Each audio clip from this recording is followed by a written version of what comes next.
ചപ്പാത്തി എൻ്റെ രീതിക്ക് എങ്ങനെയാ ഉണ്ടാക്കുന്നതെന്ന് കാണിക്കാം. ഇപ്പൊ കല്ല് ചൂടാവാൻ വെച്ചിരിക്കുക.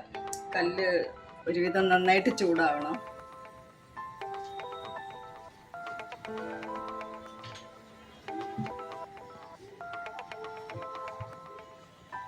പരത്തുന്നത് ഇങ്ങനെ.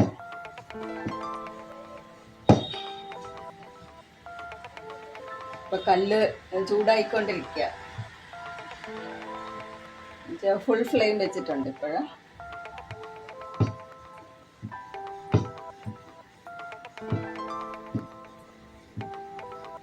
ഒരു നാരങ്ങയെക്കാട്ടിലും കുറച്ചും കൂടെ വലിപ്പമുള്ള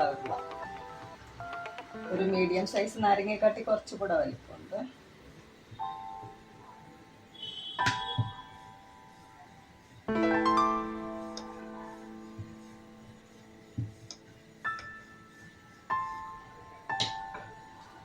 ചൂടായ കല്ലിലോട്ട് ഇങ്ങനെ അങ്ങനെ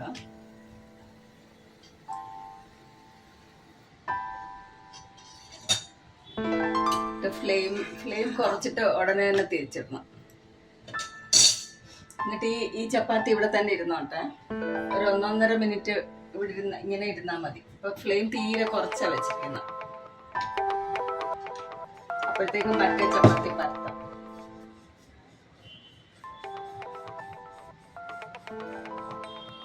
ഇതിപ്പോ ചെറുതായിട്ട് മൂത്ത് വരുന്നുണ്ട് അടിയിന്ന്.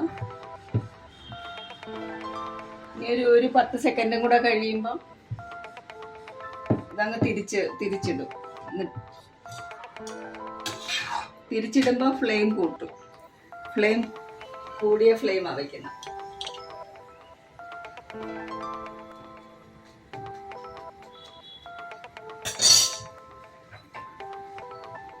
അപ്പോഴത്തേക്ക് ഈ മറ്റേ ചപ്പാത്തി പരത്താനുള്ള സമയമുണ്ട്.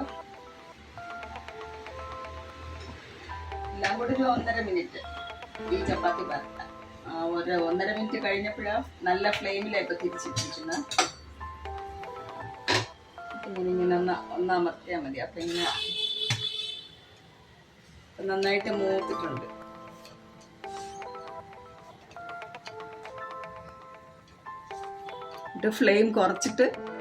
ഫ്ലെയിം ഇപ്പൊ നന്നായിട്ട് കുറച്ചിട്ട്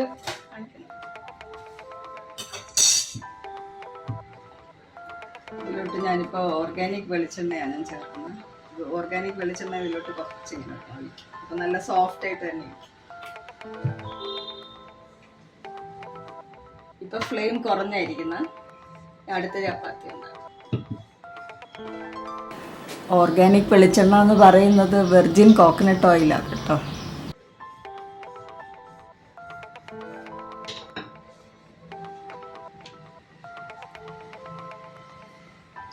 ഇപ്പൊ കുറഞ്ഞ ഫ്ലെയിമിൽ തന്നെ ഇരിക്കുന്നത്.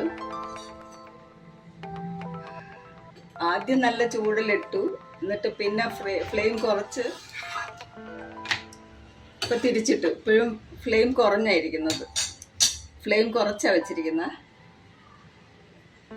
ഇനി വേറൊരു ചപ്പാത്തി പരത്താനുള്ള സമയം.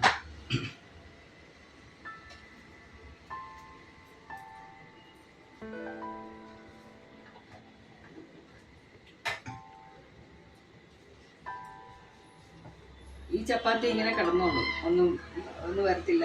ഇത് കൂടിയ ഫ്ലെയിമിൽ തിരിച്ചിടുമ്പോ ഫ്ലെയിം കൂട്ടണം. അപ്പൊ നന്നായിട്ട് പൊങ്ങി വരും. ഈ നേരെ ഫ്ലെയിമിൽ കാണിച്ച് ഫുൽക്ക ഉണ്ടാക്കുന്നതിനെക്കാട്ടിലും ഏകദേശം അതുപോലെ തന്നെ ഇതും വരുന്നത്. ഇപ്പൊ ഫ്ലെയിം കൂട്ടി ഞാൻ തിരിച്ചിടുമ്പോ ഫ്ലെയിം കൂട്ടി.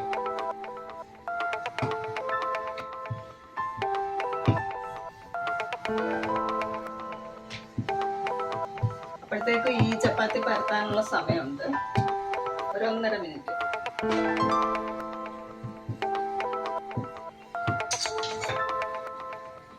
ഫ്ലെയിം കൂട്ടിയിട്ട് തിരിച്ചിട്ടപ്പോൾ ഇത് ഫുൽക്ക എന്ന് പറയുന്ന ഇങ്ങനെ ഒറ്റ കോംപ്ലായിട്ട് ഇങ്ങനെ വരും.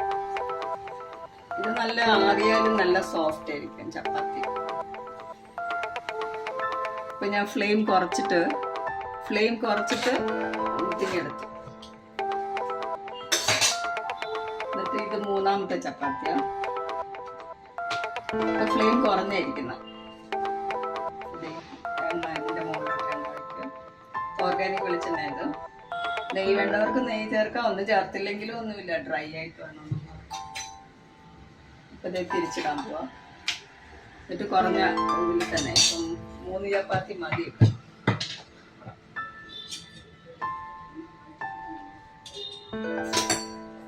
ഇപ്പൊ മനസ്സിലായി കാണുമല്ലോ. ഇപ്പൊ ഈ കുറഞ്ഞ ഫ്ലെയിമിൽ തന്നെ ഇങ്ങനെ കിടക്കുക. ഇതിലേക്ക് ചെറുതായിട്ട് ഇങ്ങനെ കൊമള പോലെ വരുന്നുണ്ട് ഇങ്ങനെ.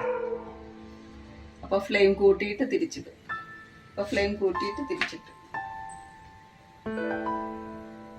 ഇത് പ്രസ്റ്റീജിന്റെ ചപ്പാത്തിക്കല്ല നല്ലത്.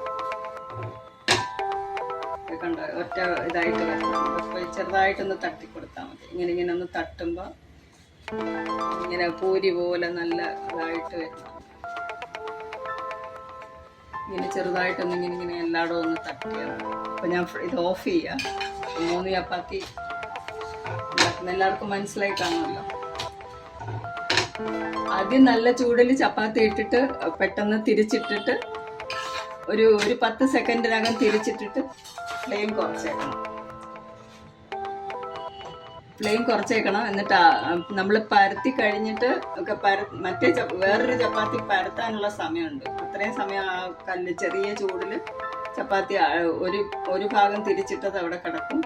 എന്നിട്ട് പിന്നെ ഫ്ലെയിം കൂട്ടിയിട്ട് തിരിച്ചിടുമ്പോൾ ഇതുപോലെ പൊങ്ങി വരും. ഇപ്പൊ ഈ വീഡിയോയിൽ കാണിക്കുന്ന സമയമാണ് ഇത് ഈ ചപ്പാത്തി ഉണ്ടാക്കാനുള്ള സമയം. 3 ചപ്പാത്തിക്ക് എത്രയും സമയം എടുത്താൽ അത്രയും സമയം എടുക്കത്തുള്ളൂ. ഇത് നല്ല സോഫ്റ്റ് ആയിട്ട് തന്നെ ഇരിക്കും. ഇതാറിയാലും ഇങ്ങനെ തന്നെ ഇരിക്കും, നല്ല സോഫ്റ്റ്. ഇപ്പം എല്ലാവർക്കും മനസ്സിലായി കാണുമെന്ന് വിചാരിക്കുന്നു. കമൻസ് അറിയിക്കണം. എല്ലാവർക്കും അറിയാം, ചിലർക്കൊക്കെ അറിയായിരിക്കും. ഈ രീതിക്കൊന്ന് നോക്കിയാൽ എങ്ങനെയുണ്ടെന്ന് കമൻസിൽ അറിയിക്കണം എല്ലാവരും. ചപ്പാത്തി